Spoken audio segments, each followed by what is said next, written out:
Olá pessoal, sejam bem-vindos a mais um episódio do YumiCast, o podcast da Auriba Brasil. E o tema do episódio de hoje é muito especial, pois vamos falar da importância dos exames de sangue e como eles podem nos ajudar a monitorar a saúde dos nossos animais, contribuindo para que eles tenham uma vida mais longa e saudável. Eu sou o Rodrigo Moreira, gerente de comunicação da Auriba Brasil, e está começando o YumiCast.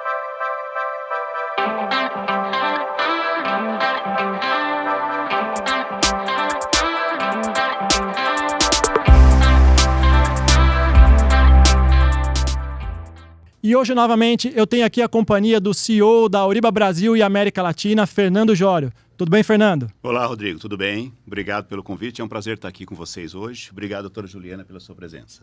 Legal. Também aqui em nossa companhia está o gerente de marketing e customer care da Auriba Medical Brasil, Fábio Oliveira. Tudo bem, Fábio? Olá, Rodrigo. Tudo bem? Prazer novamente nos reunirmos para falar de saúde. Muito bom. Obrigado. E nossa ilustre convidada de hoje é a médica veterinária e patologista clínica, doutora Juliana Vecina. Doutora Juliana, muito obrigado pela presença. Seja bem-vinda ao YumiCast. Bom, primeiramente eu queria agradecer a oportunidade, principalmente de poder compartilhar com as pessoas um pouquinho do nosso conhecimento e a importância que é você cuidar do seu animalzinho de estimação. Maravilha. E você que está nos assistindo aí da sua casa deve ter percebido que hoje estamos de um jeito um pouco diferente aqui. Eu, Fernando e o Fábio estamos utilizando bigodes em apoio à campanha mundial do Novembro Azul, de conscientização e prevenção do câncer de próstata, uma doença que tanto acomete os homens, mas que pode ser tratada e curada se diagnosticada de forma precoce. Não é isso, Fernando, Fábio? É isso sim, Rodrigo. É muito importante essa conscientização. Novembro Azul é uma data importante para todos pensarem um pouco nesse tema. É um tema tão sério. E, particularmente, eu que trabalho na área de saúde, busco da melhor forma possível incentivar os exames, a prevenção e a atenção para essa doença que é tão terrível como o câncer de próstata. E é isso mesmo, Rodrigo. O interessante é que os colegas na Auriba, muitos aderiram ao bigode. Mas isso não fica só dentro da empresa, vai para o nosso dia a dia. Eu mesmo na academia, os colegas me perguntaram por que o bigode. E é um bom momento para a gente apoiar e incentivar o diagnóstico, o tratamento e tudo sobre envolvendo a próstata do homem. Excelente. Bom, entrando na nossa pauta de hoje, a paixão pelo brasileiro pelos animais de estimação é comprovada por números impressionantes. Segundo a Abimpet, que é a Associação Brasileira das Empresas Produtoras de Produtos para Animais, o Brasil hoje tem cerca de 168 milhões de animais de estimação. Só de cachorros estamos falando de 68 milhões e quando a gente fala de gato, a gente está falando de 34 milhões de animais. E quando a gente pensa numa abordagem de cuidado com a nossa saúde, a gente sempre pensa em diagnóstico precoce, em fazer exames de sangue, em check-ups regulares. Mas quando a gente trata dos nossos animais, a gente acaba negligenciando um pouco essa mesma abordagem. Então eu te pergunto, doutora Juliana, existe check-up para os animais? E por que nós não temos o costume de levar os nossos animais para fazer esse check-up regular? Existe o check-up. Na verdade, o que acontece? A gente ainda tem um mito dentro da veterinária, né? Existe o tutor, aquele preocupado que leva o animal, que aproveita muitas vezes o período da vacina, né? Que a vacina ela precisa ser anual, para fazer o check-up do seu animal. Mesmo porque você realizando esse check-up, que pode envolver o hemograma, alguns bioquímicos, você vai ter certeza que seu animal está 100% saudável, inclusive para o veterinário realizar a vacinação. O que acontece é que o mito de você não levar o animal ainda existe. Por quê? Tem pessoas que acham que o custo para levar ao médico veterinário é muito alto e muitas vezes o tutor fica esperando ver se vai fazendo alguma coisa paliativa na sua casa para ver o que vai acontecer para então levar. Mas a gente esquece que da mesma forma que na medicina humana, se você fizer o check-up, você pode diagnosticar as coisas mais rapidamente, né? Doenças que muitas vezes estão ocultas, e assim você reduzir os seus custos e, consequentemente, prolongar a vida do seu animal. Então, assim, a gente precisa ter isso em mente, que o check-up, ele deve ser feito, sim, no seu cão e no seu gato. Legal. E talvez nem todos saibam, mas a Auriba tem uma linha dedicada à análise do sangue dos animais, né? Então, Fernando, conta um pouquinho para a gente como é que a tecnologia da Auriba tem tornado esses exames de sangue mais acessíveis para as pessoas, contribuindo para que os seus animais tenham uma qualidade de vida melhor. Sim, claro, Rodrigo. Bom, a Auriba trabalha com analisadores com mais alta tecnologia. São equipamentos muito precisos e que ela fabrica e produz para o mundo todo. Ela atende diversos países. E aqui no Brasil e na América Latina, a gente tem o prazer de poder atender essa região com esses equipamentos esses para hematologia, equipamentos para bioquímica, equipamentos para a área de hemostasia, coagulação. Então, é uma diversidade muito grande. São equipamentos compactos, né? Isso é muito bom, porque tem o transporte mais fácil, né? São equipamentos de fácil utilização. Então, o usuário, né, o técnico, no laboratório, ele vai utilizar aquela máquina, não tem dificuldades, é simples. Nós temos equipe para dar treinamento, que a gente está sempre junto disso, né? E equipamentos que requerem uma baixa manutenção, não é alta manutenção. Então, isso é muito bom para o dia a dia de uma clínica veterinária e qualquer área de laboratório voltado para os animais. Então, a gente se sente muito feliz em poder trazer isso para o país, oferecer isso, e a gente nota que cada vez mais o mercado nessa área está crescendo bastante. E essa tecnologia é muito bem aceita. Legal, excelente. E Fábio, comenta um pouquinho para a gente sobre quais são esses analisadores, então, que o Fernando comentou, que a Auriba oferece para o mercado veterinário. Sim, Rodrigo, aproveitando a abordagem perfeita do Fernando sobre as nossas linhas de equipamentos, né, sobre diferentes disciplinas que a gente pode ajudar o médico veterinário a diagnosticar algo no seu animalzinho, nós temos as três: a hematologia, a hemostasia, como você falou, e a bioquímica. Né? Iniciando pela hematologia, é muito interessante porque a gente pode atender tanto grandes centros de exames, né? Hoje a gente sabe que tem uma consolidação, mesmo na área veterinária, de pontos de exames, como também as pequenas clínicas. Né? E nesse caso específico das pequenas clínicas, nós temos um equipamento dedicado à linha VET, né? Que é o Micros ES-VET. Tá? Esse equipamento ele vai possibilitar ao veterinário fazer análise de diferentes espécies, né? Ele pode selecionar muito fácil no equipamento qual espécie que ele vai tratar e dar um diagnóstico rápido, fácil e preciso. Isso é muito importante. A outra linha que nós temos é de hemostasia, né? Que a gente está com uma atenção muito especial junto à doutora Juliana. Nós fizemos um trabalho muito importante para parametrizar o tempo normal de referência para cachorros, né? E isso foi muito interessante, muito bem aceito, né? Os equipamentos são bem pequenos, parece uma maquininha de cartão, super pequeno e compacto. Qualquer clínica teria espaço para usar um equipamento desse. Quer dizer, a Auriba está sendo pioneira nesse sentido, puxando, determinar Rodrigo. Esses valores de referência. Assim. Exatamente, Rodrigo, porque não existia. Depois a doutora Juliana deve comentar um pouquinho, mas não existia esse valor de referência. E nós fizemos um trabalho pioneiro muito interessante, né? E voltando ao equipamento, ele é muito pequeno, são 2 canais de leitura, muito compacto, qualquer clínica poderá utilizá-lo assim, de uma forma muito fácil e rápida.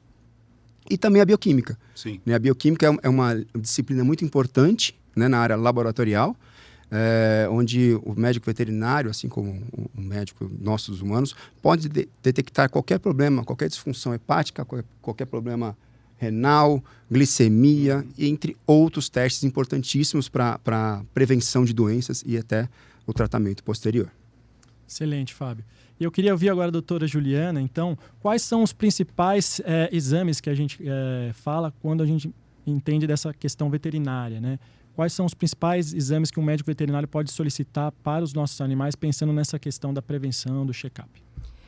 Eu acho que, como eu comentei, a oportunidade de quando o animal chega para fazer a vacinação, né? Você, além de fazer, obviamente, o exame clínico desse animal, né? A anamnese com o tutor, fazer uma coleta do hemograma e de alguns bioquímicos específicos, né? Porque o hemograma, ele vai te dar rapidamente se esse animal tem algum problema anêmico, né? Ou de repente, que é o terror do tutor, né? As doenças do carrapato. Às vezes a gente consegue algum achado ali simples verificar por esse exame. Pequenos processos inflamatórios também a gente consegue detectar. Que, diferentemente do que acontece na medicina, a gente não usa, por exemplo, de frequência as proteínas de fase aguda. Então, muitas vezes, o hemograma já tem alguma alteração indicando um processo inflamatório. Já no quesito dos bioquímicos, eu acho que vale a pena sempre dar uma verificadinha, né? Se o fígado está ok, se os seus rins estão ok. E um outro ponto importante que eu acho que a gente precisa destacar, não só o check-up, né? Os exames também como pré-operatório. Porque, às vezes, a gente vai levar o animal para fazer uma castração eletiva e o médico veterinário só faz um exame físico, por exemplo. Então, assim, e aí inclui, né, o que é comum na veterinária para cães e gatos é você fazer o hemograma e alguns bioquímicos, como, por exemplo, algumas enzimas hepáticas ou uma ureia e creatinina. E a gente não tem de rotina a hemostasia. E para esses animais. E por isso que a gente teve, né, a gente está desenvolvendo o projeto para os valores de referência para cães e gatos, para mostrar que é importante, durante o pré-operatório, você também incluir esses exames para verificar a saúde do seu animal.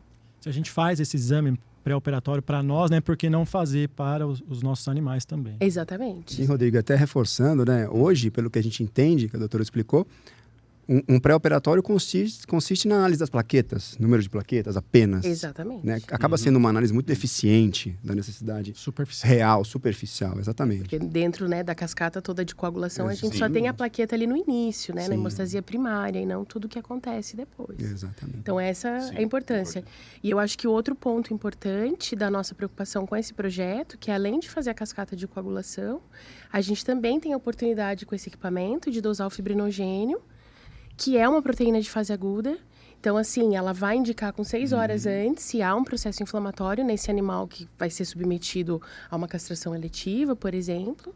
E a gente também está investigando valores para o dedímero D, que também não é uma coisa habitual na veterinária. Sim. Esse trabalho foi muito interessante. A gente está muito orgulhoso de ter a doutora Juliana trabalhando com a gente nesse projeto importantíssimo. Importante, né? Eu queria até comentar que esse projeto, esse estudo foi publicado, inclusive, né, em congressos, né?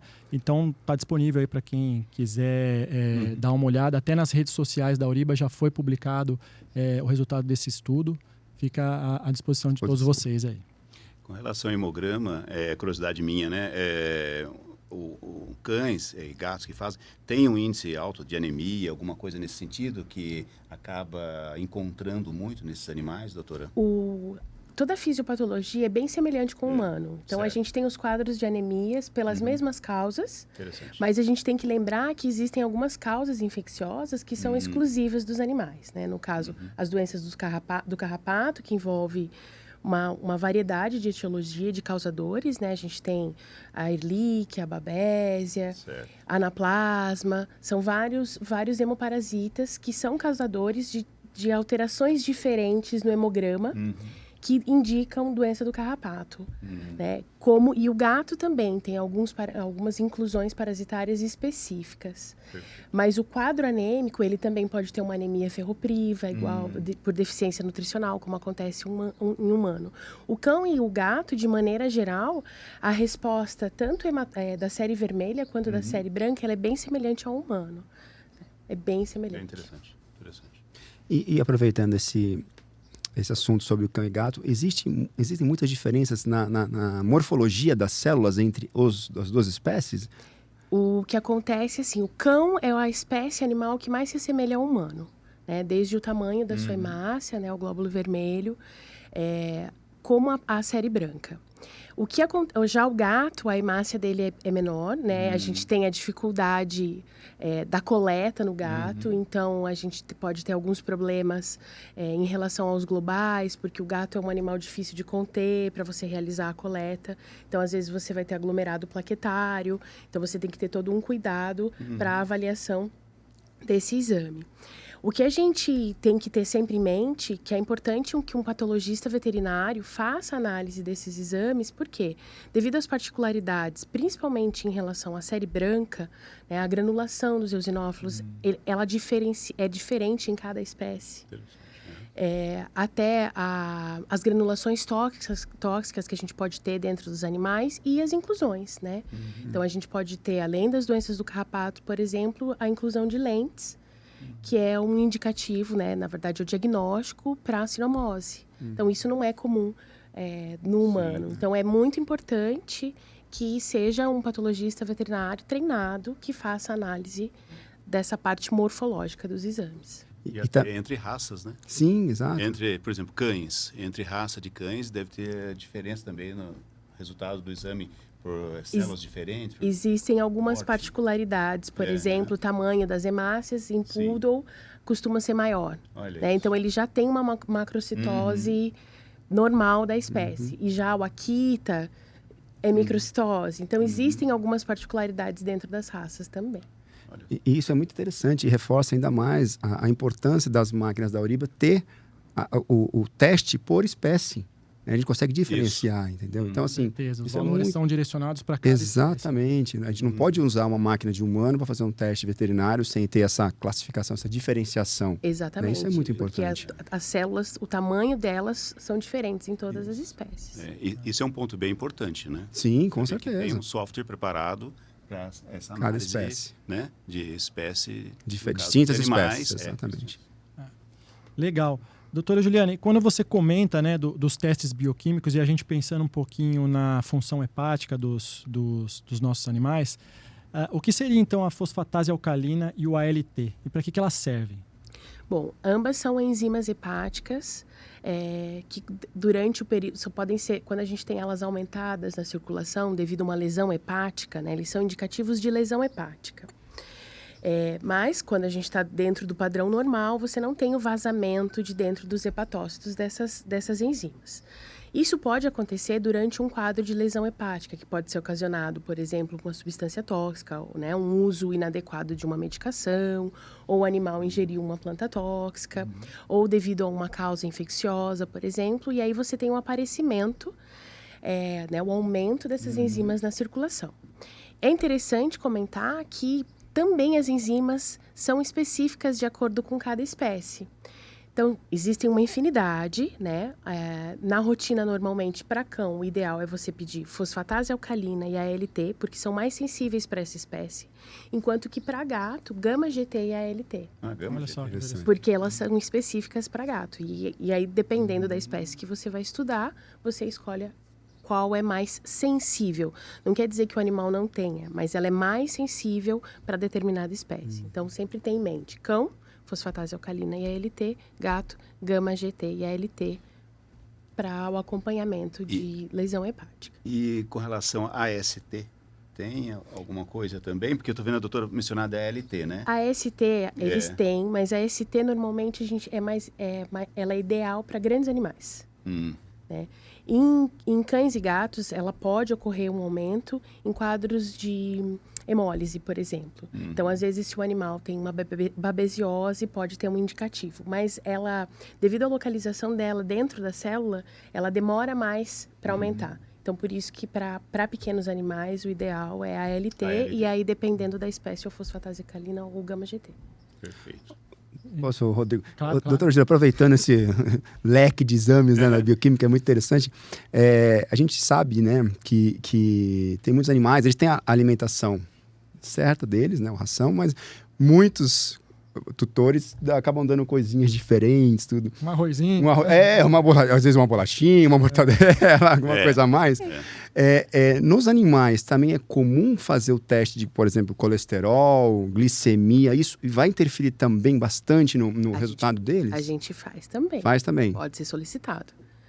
Mas como a questão era função lesão hepática, sim. Mas a gente faz sim. Também tem colesterol, eles também têm todos os distúrbios endócrinos iguaizinhos a gente, diabetes, hiperadrenocorticismo. Então, dependendo, a gente solicita. Né? Interessante como que é bem específico para raças e mesmo dentro da mesma raça pode variar de uma... existem raças mais predisponentes para distúrbios dislipidemias. Né? A gente tem raças que adoram ter diabetes ou hiperadrenocorticismo. Tem uma predisposição racial. Mas isso não quer dizer que um animal de outra raça não tenha a doença. Não possa apresentar a enfermidade. E quando a gente fala agora de função renal, né, dos animais, creatinina e ureia, o que são? São os mais solicitados, nesse caso, para gato e cão? A gente solicita, né? A ureia, ela é resultante do metabolismo proteico, enquanto a creatinina é resultante do metabolismo muscular. Ambas são excretadas pelo rim. Havendo algum problema renal, a gente vai ter elevação dela na circulação. A gente costuma pedir de rotina ureia e creatinina para avaliar a função renal, mas existem outros exames que também podem ser solicitados. A urinálise, por exemplo, né? Então, por quê? Existem alguns pontos na urinálise que eles se alteram antes da elevação de ureia e creatinina. Então, dentro de todos os parâmetros da urinálise, o que eu destacaria é a densidade urinária e junto com os outros exames, né? O exame físico do animal para auxiliar no diagnóstico de função renal, avaliar a função renal. Muito legal. Interessante. É bem interessante, né? Porque a gente conversou com outros médicos aqui e também sempre nós estamos falando muito de ureia, creatinina. Também nos animais não é diferente. Né? A gente continua com essa mesma importância para esses testes, esse monitoramento, né? Essa ação preventiva para E é bom ter essa correlação, né? De exames para animais e para o humano, então a gente nota alguma similaridade aí, né? Mesmo tipo e de eu acho que um ponto bem interessante também é que a veterinária, como todos os kits bioquímicos são colorimétricos, os kits podem ser utilizados os kits de humanos podem ser utilizados para os animais. Tá? Porque são ensaios colorimétricos. Né? Ótimo. Muito bom. Perfeito. Interessante, né? Diferente da hematologia, que já tem o tamanho das células, que conta pelo tamanho a hematologia. Lembrando, né? A impedância. que os valores de referência são diferentes também, né? Claro, dependendo qual a espécie. E como o Fábio falou, né, do colesterol, perfil lipídico, quando a gente fala da saúde cardíaca dos animais, né? Eu sei que provavelmente o diagnóstico por imagem é muito utilizado para detecção, né, assim como nos humanos, de doenças cardíacas, mas e os exames de sangue, né? Ou os bioquímicos também são importantes para diagnosticar doenças cardíacas? Existem marcadores cardíacos para animais? E também uma pergunta já emendando na outra a gente está falando muito de variação de espécies. Existe alguma espécie mais propensa a ter doença cardíaca ou não? Bom, o mais comum dentro das doenças cardíacas é você utilizar os exames por imagem, como o ecocardiograma ou raio-x de tórax, para o acompanhamento. Mas hoje a gente sabe que, como em humano, a gente tem a troponina, né, que é um marcador sanguíneo que pode e deve ser utilizado para avaliação das doenças cardíacas. Em relação a qual espécie, como já comentado em relação às outras doenças, todas as raças, elas podem apresentar doenças cardíacas. Mas quando a gente tem na academia, a gente tem aquelas mais predispostas, né? Toda vez que a gente pensa em boxer e raças grandes, como o dog alemão, a gente vai pensar em cardiopatia dilatada. Enquanto a gente pensa em felinos, ou então, antes da gente entrar nos felinos, quando a gente pensa em raças pequenas, um chihuahua, um York, uma estenose de válvula mitral. Essas raças são predisponentes. Já quando a gente pensa em felinos, por exemplo, os Maine Coons, que são aqueles gatos lindos, maravilhosos, gigantescos, eles são predispostos à cardiomiopatia hipertrófica. Então, assim, o acompanhamento também é importante nessas doenças. Sim. Legal. E desculpa, você consegue observar uma incidência grande dos veterinários pedindo a troponina, fazendo esses exames, ou ainda é um pouco restrito a alguns pouco restrito. centros? A gente acha bastante publicação na literatura o uso da troponina. Por isso que o mais comum, o habitual é o exame por imagens, o ecocardio, uma boa auscultação, um raio-x de tórax, né, junto com a clínica, né, do animal. E dentro dessa questão cardíaca, né, até para orientar os tutores que estão nos assistindo aqui, assim como nós aqui somos, como que identificar, tem sintomas para a gente identificar nos animais de que ele está tendo algum problema cardíaco, que é sinal da gente ter uma atenção? Eu acho que a tosse seca, né? A idade do animal e eles têm tosse seca. Então, a tosse ficar atento, o animal começou a tossir de uma forma... uma tosse bem seca, é bem característico. Às vezes você tem uma cianose na língua, né? A boquinha do animal fica roxa porque não está tendo o retorno venoso de forma adequada. Isso tanto em cães quanto em gatos. Interessante. E talvez fadiga também, cães. Cansaço, cães, né? a gente nota muitos que são bem agitados, depois, em algum momento, estão mais assim... Mas muitas vezes eles entram para um diferencial da tosse mesmo, né? Porque às vezes pensam em estenose de traqueia, alguma coisa assim, e às vezes ele já é um cardiopata. Interessante. E agora, de uma forma geral, doutora Juliana, quais são as principais doenças, então, que os exames de sangue podem ajudar a contribuir para fazer esse diagnóstico precoce e o tratamento? Eu acho que assim, dentro do hemograma, o hemograma te dá uma variedade, né, de até indicativos do que fazer após você solicitar o hemograma, né? Então, ele vai te mostrar um quadro anêmico, ele pode te mostrar um quadro infeccioso, ele pode te mostrar doenças autoimunes, ele pode te mostrar algumas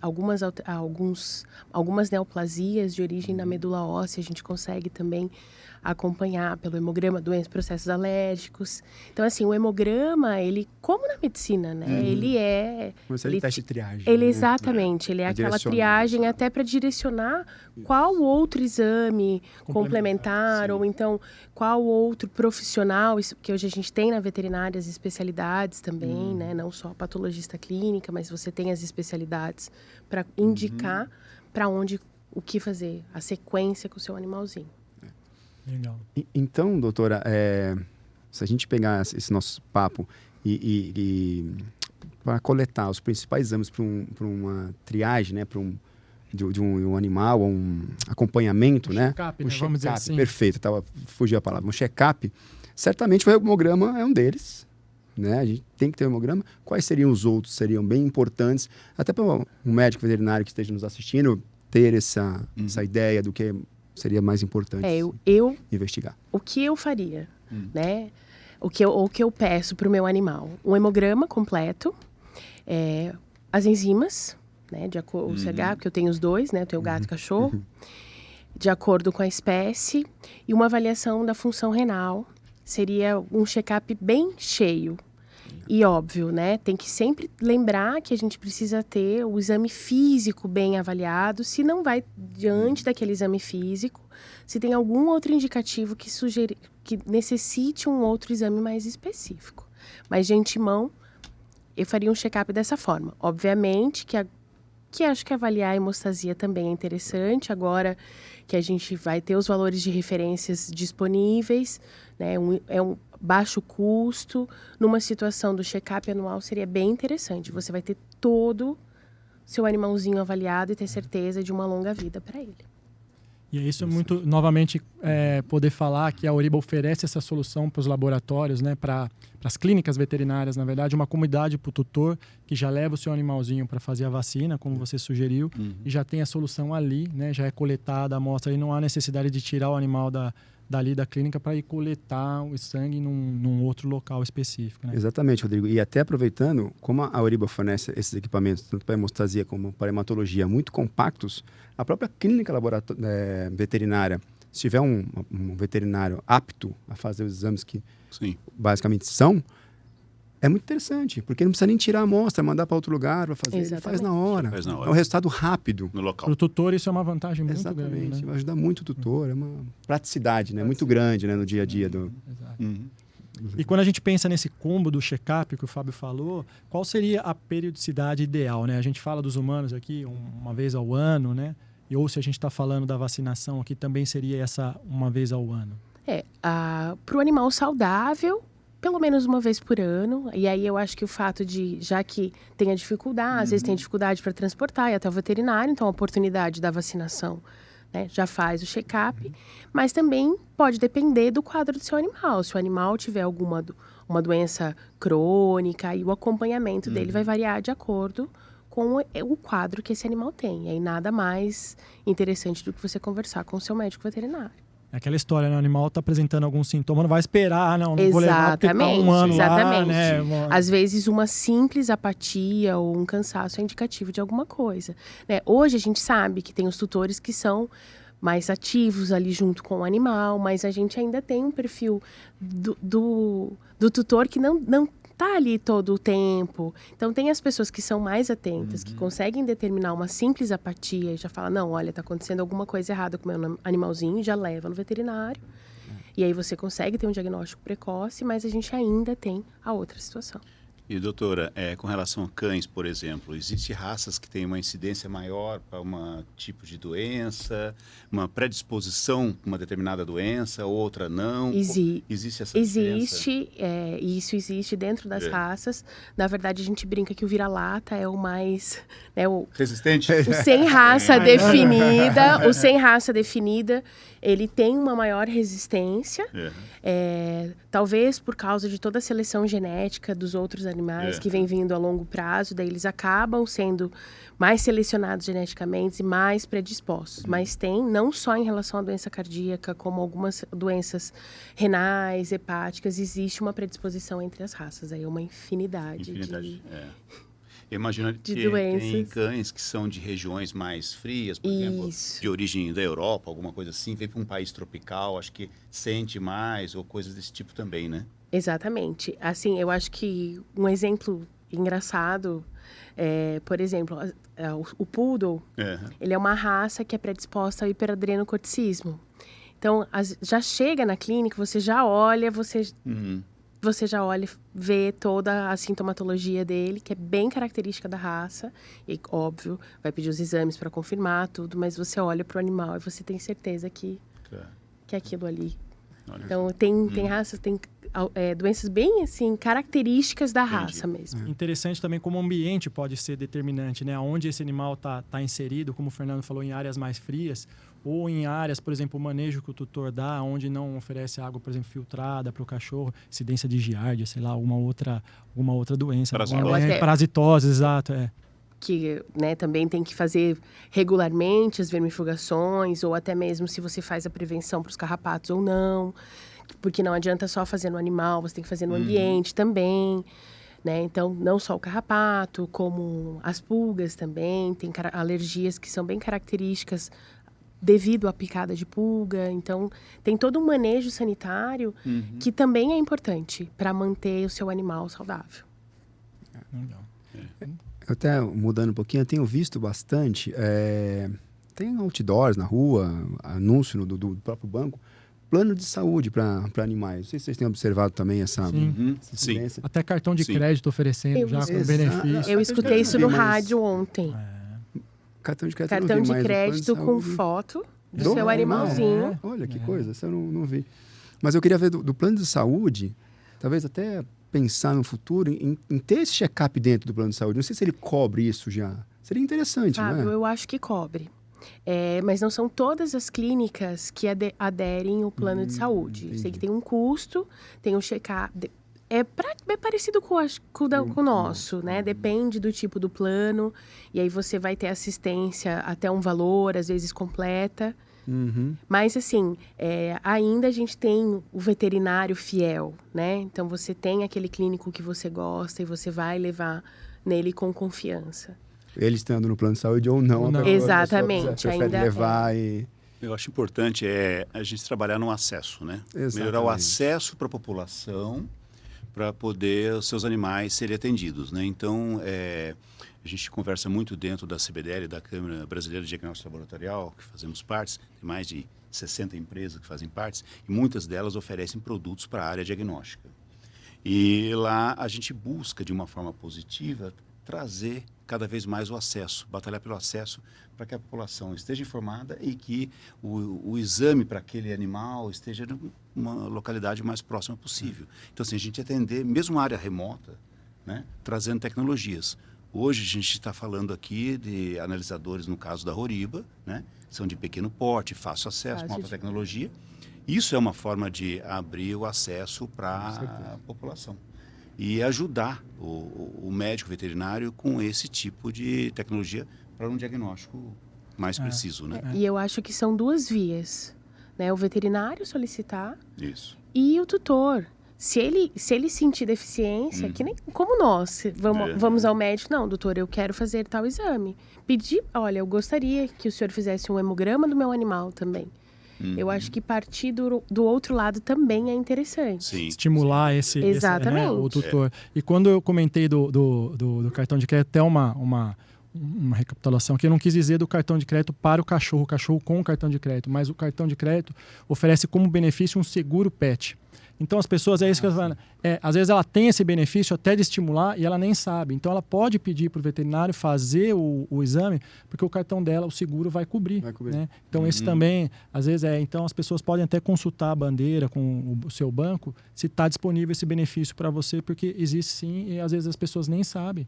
E é uma forma de estimular a solicitar o exame para o seu médico veterinário. Isso vai exatamente ao encontro do nosso tema de hoje, né? É de divulgar essa informação, divulgar a importância desses testes, que são, entre aspas, né, simples, né? Qualquer clínica tem a aparelhagem podem fazer, e da importância para o tutor acompanhar a vida do seu animalzinho. Isso é a intenção nossa, né? Prolongar a vida, né? Deixar ela mais longeva.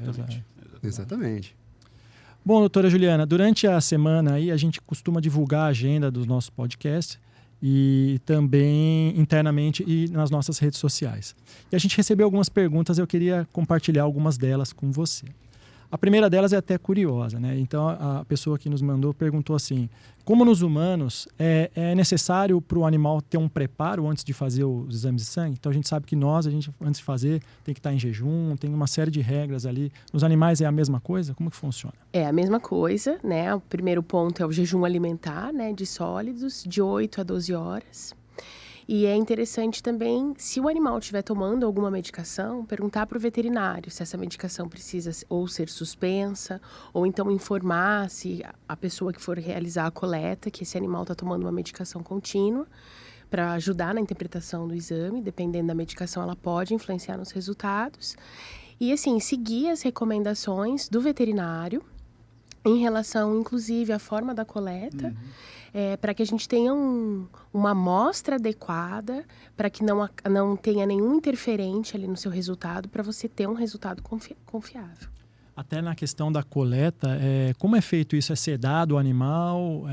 Não é sedado? Como funciona? O ideal não é sedar, porque alguns sedativos vão influenciar nos resultados, né? Então, assim, a gente sabe que o gato é sempre o desafio da coleta. Mais do que o cachorro? Olha que curioso. Não para, rapaz. Eu imaginava o contrário. Não, o gato, né, ele já se estressa só de sair de casa. Mas o veterinário bem treinado, né, muitas vezes a equipe, muitas vezes o tutor precisa auxiliar na contenção, é possível realizar a coleta de uma forma adequada. Sem a sedação, né? Exatamente. Perfeito. Sem a sedação. Sem a sedação. Acho que o cenário ideal, como ela falou, senão vai acabar interferindo no exame. E também, até reforçando o que a doutora falou, o tutor fornecer as informações para a pessoa que está colhendo de medicação, um histórico clínico ali, né? Como a gente faz pra gente, quando nós vamos, porque isso é importante para a interpretação dos exames, né? Para você ter certeza do diagnóstico que você está olhando ali. Perfeito. E a outra pergunta que nós recebemos é em relação à diferença dos exames de sangue dos animais para os humanos. Qual que é a principal diferença aí? Bom, eu acho que já deu para notar que tem bastante diferença, né? Além das que você já citou, né?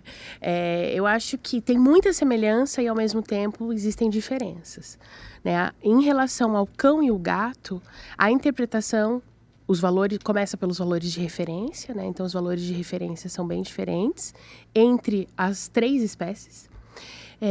As hemácias dos cães são as mais próximas de tamanho que o humano. Agora, já em relação aos gatos, elas são menores. Os quadros são semelhantes, então, né, ao quadro de anemia, como faz toda a fisiopatologia das doenças da série vermelha são bem semelhantes. Mas o importante é lembrar que, em relação à série branca, né, os leucócitos, a gente tem as inclusões e doenças específicas dos animais. Então, isso é bem diferente em relação ao humano. Como a doença do carrapato, por exemplo. Exatamente. Né? Você citou. E no próprio, na espécie, por exemplo, dos cães, né, que temos diferenças nas células para determinadas espécies. Os veterinários, eles têm, é fácil deles terem esse valor de referência? Isso é comum para cada espécie ou não? Ou ele tem que ter mais o conhecimento aí de universidade para saber o que vai encontrar?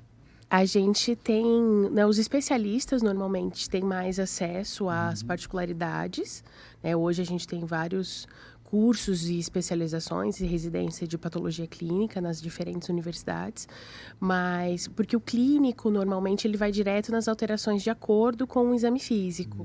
Né? Então, a visão do patologista clínico, ela é mais detalhada, isso também acontece na medicina, né? O patologista clínico, às vezes, ele tem uma visão mais detalhada em relação a todos os índices que a gente tem no hemograma, por exemplo, porque a gente tem os índices que vão indicar a macrocitose, por exemplo.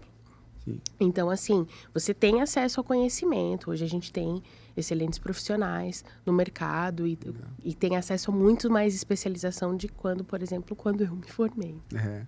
Não, eu perguntei isso exatamente pelo ponto do que a gente comentou no início, sobre o trabalho científico que a gente está fazendo de hemostasia, para padronizar e ter um valor de referência. Exatamente. Então, na minha cabeça veio, será que na hematologia tem isso também já, para espécie? A hematologia na veterinária, a gente tem pontos mais desenvolvidos, mais avançados, principalmente porque é o ponto que a gente, né, a nossa triagem sempre foi inicialmente o hemograma. Então, talvez por isso ela foi mais estudada detalhadamente. Mas tem alguns pontos ainda que a gente pode aprofundar. Tem alguns índices que não são... que os equipamentos mais robustos humanos oferecem pra gente que a gente não usa de rotina na veterinária. Por falta de Por falta, estudo, exatamente. de uma definição, de uma referência. Ou dependendo da situação, porque muitas vezes a clínica é pequena, ela quer um diagnóstico rápido, e aí um equipamento de pequeno porte consegue fornecer isso e talvez por isso não tenha a rotina. Né? Ainda existe uma diferença de evolução entre a patologia clínica veterinária e a patologia clínica humana. E eu imagino que agora, né, as empresas, né, como a Auriba, fornecendo tecnologia para atender esse público veterinário, eu acho que futuramente os testes vão ser mais difundidos, vamos encontrar mais aderência, tanto dos veterinários quanto dos tutores, solicitando os testes. Eu acho que... nós falamos. Eu enxergo dessa forma. A gente se preocupa com isso, né? Que não só o veterinário tem esse olhar, mas a cobrança do tutor também, esse diferencial do tutor solicitando, também é importante. Para que a patologia clínica também cresça da mesma forma que a gente teve todos os avanços dentro da área humana. E me parece assim que está crescendo bastante esse mercado voltado de exames, né? Essa conscientização está crescendo bastante, porque cada vez mais tem empresas trazendo tecnologias, né, para esses exames, como a Auriba está trazendo, investindo forte nisso. Isso é muito bom, porque dá uma atenção maior para o tema, não fica só como era no passado, que era mais humano. Hoje em dia, na área animal, né, com a necessidade que tem, o crescimento cada vez maior, né, de pets no nosso dia a dia, é importante ter esse tipo de exame. Como nós falamos, né, a gente tem que parar com esse conceito de levar o médico ao veterinário quando ele está doente, está muito ruim. Claro. Se a gente fizer um check-up antes. Com certeza. E quanto mais tecnologia, mais disponibilidade, acredito que essa demanda vai aumentar e vai ajudar muito. Aí e aumento de demanda reduz custo. Exatamente. Com certeza, né? E aí a gente consegue ter... Né, deixar mais acessível. Exatamente. Mais acessível. Exatamente. Acho que essa é a palavra. Acessibilidade para todos. Exatamente. Interessante. Bom, pessoal, nosso tempo está chegando ao fim. Um papo muito legal, muito interessante aqui. Ficaríamos aqui o dia inteiro falando, mas nós vamos ter que encerrar. Doutora Juliana, queria pedir para você deixar o seu contato para o nosso público que quiser entrar em contato contigo, tiver mais alguma dúvida, alguma pergunta para te enviar, você pode deixar os seus dados. Como é que a gente te acha? Bom, acho que os meus contatos mais fáceis seria por e-mail, né? Meu e-mail é juvecina@yahoo.com, ou então pelo LinkedIn, Juliana Vecina, mas eu acredito que o e-mail é o jeito mais fácil ainda de me encontrar. Devido à correria do tempo, eu estou à disposição para dúvidas, o que eu puder ajudar todo mundo. Legal. Tanto os tutores quanto os médicos veterinários. Importante. E se tiver algum colega, né, assistindo também, tiver alguma dúvida, pode te endereçar um e-mail. Agradecer aqui a presença do Fernando e do Fábio. Obrigado mais uma vez pela parceria, pela companhia em mais esse episódio aqui. Imagina, é um prazer estar aqui hoje com vocês, cada vez aprendendo mais sobre esses temas tão interessantes. E hoje acho que foi um tema muito gostoso de conversar. A doutora Juliana mostrou nos olhos brilhando aí para falar desse tema, né, de exames para animais, e a gente quer cada vez mais poder trazer essa tecnologia para o país e investir nisso. Com certeza, gente. Obrigado, foi um prazer estarmos aqui falando de saúde, né? E coloca a Auriba à disposição dos tutores que estão nos assistindo, os médicos veterinários, qualquer dúvida sobre exames, qual a tecnologia que a gente pode oferecer para auxiliar em qualquer diagnóstico que eles precisem, em qualquer procedimento. Estamos aqui à disposição. Doutora Juliana, obrigado mais uma vez e seguimos forte a nossa parceria, divulgando cada vez mais a importância dos testes os nossos super amigos, né? Nossos amigos do peito. Amigos né? do peito. Os melhores amigos, nossos Exatamente. melhores amigos aí. Obrigado, muito obrigado. E eu queria agradecer a todos vocês que nos acompanharam até o final desse episódio. Se você gostou desse conteúdo, deixe o seu like, o seu comentário, compartilhe com seus amigos, com sua família. Também, se tiver, como o Fábio falou, qualquer dúvida, nós vamos deixar os contatos da Auriba, as nossas redes sociais na descrição desse episódio. Estaremos de braços abertos para responder as perguntas de vocês. Tá certo? Então, até a próxima. Um abraço. Tchau!